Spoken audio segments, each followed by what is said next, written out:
Hey guys, how you going?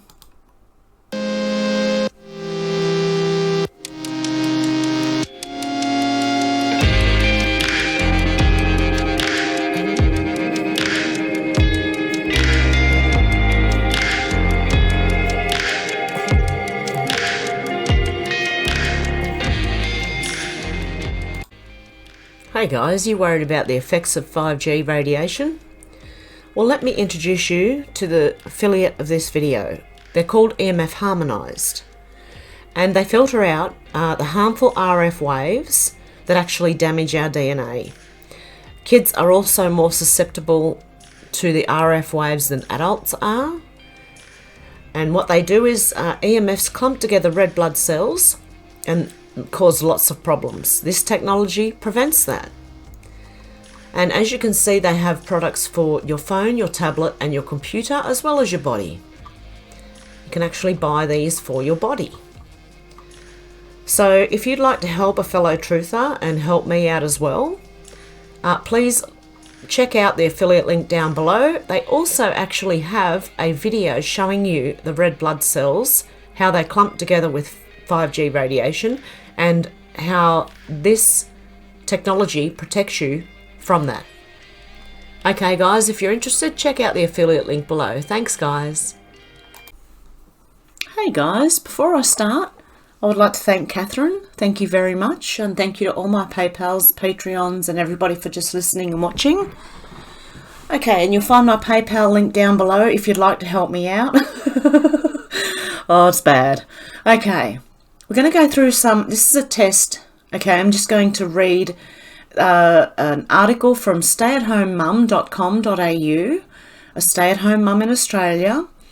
It's just going to be a basic Unsolved Mysteries of Australia, and we'll see how we go with this. I will go further into detail in another video of maybe each of these cases. Let me know what you think. Okay, Australia might not have a long history, but we do have something of a mysterious one. In fact, we have more than our fair share of strange happenings in this country, but people rarely know about them. So we thought we'd share some of our favourite unsolved Australian mysteries to see if the SAHM readers have any good theories as to what might have happened in each of these cases. You never know, you could be the one who solves them. The disappearance of Rhianna Baru. In October of 1992, 12-year-old Rhianna Baru was walking to her local mall in South Australia to buy a card for a pen pal in America. She couldn't catch the bus because the drivers were on strike, so her mum agreed she could walk, saying goodbye to her as she went off to work. Witnesses saw Rhianna along the highway drive just before noon. It would be the last time anyone would see her. The last anyone would see of her. And that's a picture of her. When Rhianna's mum arrived home in the afternoon, she found the card on the dining room table, which means she got home, a recorder on the floor and a TV playing loud in an empty room. She called for her daughter, but nobody replied. She searched, but there was nothing. Frantic, she called the police. Now, almost 25 years later, there are still no answers for Rhianna's mum as to what happened to her daughter. In 2015, a $1 million reward was offered for any credible information, but nobody came forward. Rhianna's mum still lives in the same house, hoping that one day her daughter might return, or she'll get some answers as to what happened. That would be worth delving into a bit more, that one. Number 2, the case of Mr. Cruel. In the late 1980s and early 1990s, an unknown serial pedophile and rapist had the people of Melbourne terrified. He was known by the media as Mr. Cruel, and with good reason. In August of 1987, he broke into a Lower Plenty family home, armed, and tied up both parents and their son. An 11-year-old girl was attacked. Then in 1988, he broke into a home in Ringwood, kidnapped 10-year-old Sharon Wills and held her for 18 hours before releasing her. He struck again in 1990, breaking into a Canterbury home and abducting 13-year-old Nicola Linus, whom he held and abused for 50 hours before releasing her. And they're the 3 girls. It was not in 1991 that he struck his killing blow, although some experts have expressed doubt that Mr. Cruel was behind the killing, although it certainly matches his MO. It was April of 1991. A man armed with a knife abducted a 13-year-old, Carmen Chan. A year later, her body was found with 3 gunshot wounds. Her murder remains unsolved. In working to solve the case of Mr. Cruel, police have searched some 30,000 homes based on the kidnapped girl's description and interviewed around 27,000 suspects. There is currently a $300,000 reward available for information that leads to an arrest, but police have admitted that some vital evidence, which may provide DNA proof, has gone missing. What's the bet? That this man is high up and known. Number 3, serial killings at Tynong North. A man dumping animal remains in Tynong North in December of 1980 comes across some suspicious bones. To him they look human, and he called the police. They uncovered the remains of 3 women, and 2 years later a 4th victim is found in the same area. The 4th woman was Naramal Stevenson, who disappeared just a month before the remains were first found. Other victims were 14-year-old Catherine Headland and 73-year-old Bertha Miller, both of whom disappeared in August of 1980, some 18 days apart, and 18-year-old Anne Marie Sargent, who went missing in October of the same year. Over the next 3 decades, police named several suspects and even linked the Tynong North serial killings to 2 more murders in Frankston, but none have been solved. Despite an in-depth investigation by teams of police officers, they don't even know whether the killer is a single person or a team of murderers. Okay, how about the police start letting out all of the putting all the evidence online and letting armchair detectives try and do some work? If I were the police, I would probably do that to try and get people, like if they really want to find out who did this, I would open it up. Like, you don't have to give people the actual evidence, just put it online, pictures of whatever evidence you have. Number 4, disappearance of Frederick Valentich. I'm sorry if I'm pronouncing that wrong. It's horrible. I understand. I'm not good with names and some words. Frederick Valentich, a 20-year-old pilot in training, was on a 235-kilometre training flight over the Bass Strait in October of 1978.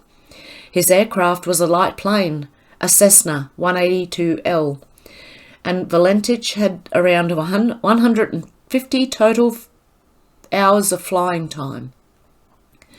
His intention was to have a career in aviation, but admittedly he had a poor past achievement record, having failed twice the 5 commercial licence examination subjects and having been rejected from the RAAF, which is the Royal Australian Air Force.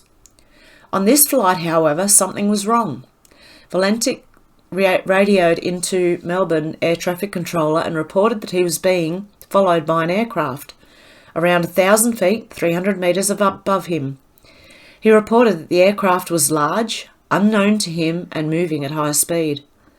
Not long after, he radioed in to say it was now orbiting above him and that it had shiny metal surface and a green light. The controller asked Valentich to identify the aircraft, and he sent his last communication. It isn't an aircraft. There was a sound of metal scraping, and Valentich was never heard from again. A sea and air search was launched looking for the wayward pilot or any sign of his plane, but despite spanning over 1,000 square miles, nothing was found. Search efforts ceased 4 days later.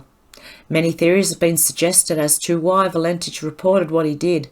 Some say that he likely saw a UFO, and others suggest that he was confused and simply made an error. Looks like we'll never know. Number 5, Lasseter's Lost Reef. Likely one of the most well-known and enduring of Austria's Unsolved Mysteries. That's supposed to be Australia's. Okay. Lasseter's Reef has entertained and eluded decades of searches. It started in 1929 and again in 1930, when Harold Bell Lasseter made a number of conflicting claims that in 1897 he found a large amount of gold in the desert. Lasseter claimed he had found a very rich vein of gold on his travels, something he described as a vast gold-bearing reef in central Australia. According to Lasseter, he had been a young man of 17 when he rode by horse from Queensland to the goldfields of WA. On the way he came across a reef of gold, somewhere between the border of the Northern Territory and WA. He believed he was some 1,100 kilometres west of Alice Springs, in line with Kalgoorlie. Lasseter got into some kind of trouble and was rescued by an Afghan camel driver. Over the next several decades, Lasseter tried on several occasions to raise funds to find the gold reef, but he was never successful. When the gold rush finished in 1930 during the Great Depression, Lasseter was able to secure £50,000 for an expedition to the reef. Their search party included motorised transport, an aircraft and several experienced bushmen, but they never found it. The myth continues today, and it has become a prominent Australian folk tale. Nobody knows if Lasseter was actually helming the truth, and will likely never know the truth, unless someone finds that vein. Number 6, shadowy family murders. The family was a name given to a mysterious group of men who were thought to be behind the kidnapping, drugging, torture and sexual abuse of young men and teenagers in Adelaide in the 70s and in the 80s. The family is a worldwide known... Ooh, I read about that on my last... I'm going to have to re-upload some videos, I think. The family. Look up the family. They're worldwide. Behind the kidnapping, drugging, torture and sexual abuse of young men and teenagers in Adelaide in the 1970s and 80s. 5 young men were murdered in the state between 1979 and 1983, and many of the police suspects had high-profile occupations, which led to the conspiracy. Some experts have suggested these murders were not the only ones and were merely part of a larger string of kidnappings and sexual assaults of boys and young men at the time. The victims were 16-year-old Alan Barnes, 25-year-old Neil Muir, 14-year-old Peter Stogneff, 18-year-old Mark Langley, and 15-year-old Richard Kelvin.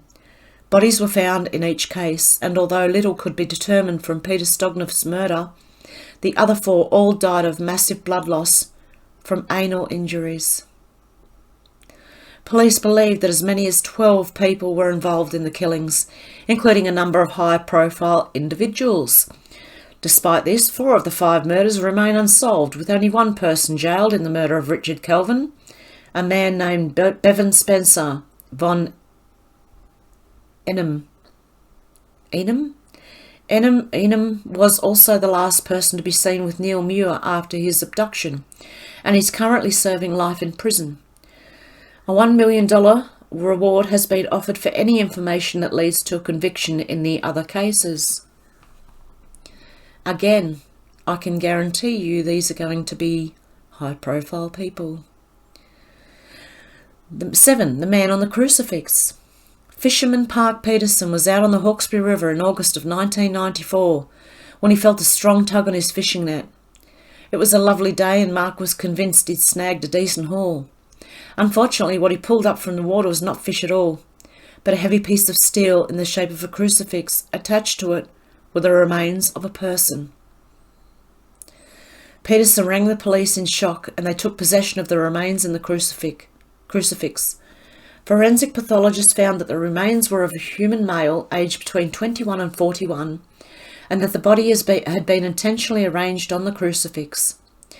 The entirety of the body was wrapped in plastic, including the head, and there was wire wrapped around the head and torso of the victim. Unfortunately, due to the erosion of fingerprints, the man couldn't be identified. Called the Rack Man by the media, he remains a mystery to this day. Although the case hasn't been closed by police, some believe he might be a drug dealer who went missing in 1993, but that is yet to be proven. Number 8, missing Sarah MacDiarmid. Okay, Sarah MacDiarmid was on a train home in July of 1990 after playing tennis with friends. She was travelling from East Melbourne back to Canuck, where she had left her vehicle, when she disappeared without a trace. Her friends left the train at Bond Beach, leaving Sarah alone. She was last seen getting off the train at Canuck Station and heading to her car in the car park at 10:20 p.m. Police investigating the disappearance found bloodstains on the ground beside her 1978 Honda Civic, which had been left at the station's car park. They also noted there were drag marks that led into the bushes. There they found a cigarette lighter belonging to Sarah. Those were the only clues. A massive air, sea and land search was conducted over 3 weeks with more than 250 police personnel involved, but nothing was uncovered. Later appeals for information uncovered 2 witnesses who reported they had heard a woman at the station yell, "Give me back my keys." A $1 million reward is current for any information that solves the case. Number 9, the Vanishing Cessna 210. In August of 1981, a Cessna 210 was registered to travel from Proserpine to Sydney. 4 passengers are on board, along with the 52-year-old pilot, Michael Hutchins. The plane, numbered VHMDX, sent out a radio transmission to air traffic control as they neared the community of Taree. According to the pilot, bad weather was ahead, and he needed permission to fly in a restricted area to avoid the storm. Then the pilot changed his mind, staying on his original course. Not long after that, an integral part of the plane fails, leaving the pilot with no sense of direction and no horizon simulator or heading indicator. Along with strong winds and ice, as well as plane malfunction, there was extreme turbulence. The last response from Hutchins was terrified and cut short. 5,000. The plane was never seen again. A number of exhaustive land and air searches were conducted, involving police, rescuers and volunteers, but no trace of the aircraft or the men was ever found. Exactly what happened on board and what happened to the plane remain a mystery to this day. Is there a chance that he did fly into the restricted zone and that they wiped out his electrics? I'm just spitballing again, guys. Number 10, the Somerton Man. This is a famous one.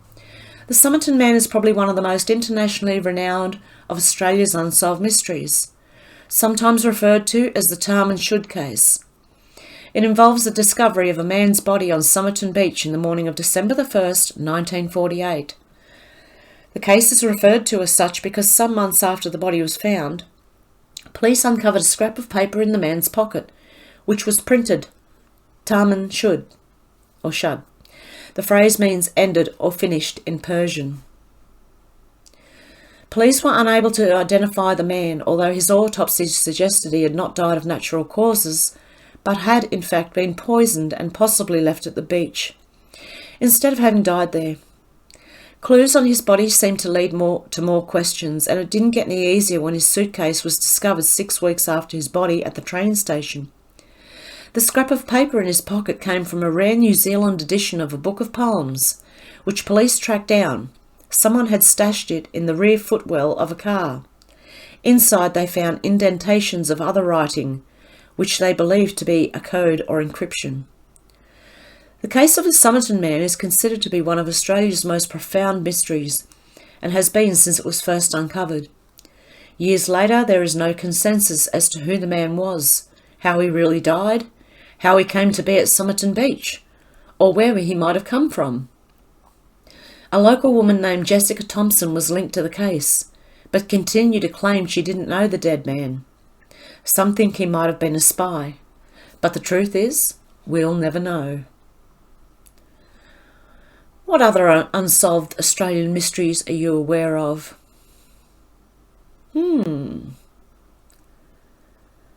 That's interesting. I could go into true crime with mysteries as well, so I'm going to keep it all open, guys.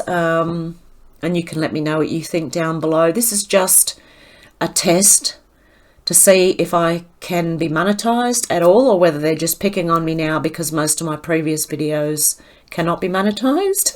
We'll find out. Either way, yes, that's what I'll be doing, but I'll just continue on with doing mysteries because I do like mysterious things and mysteries that, you know, someone one day might be able to solve.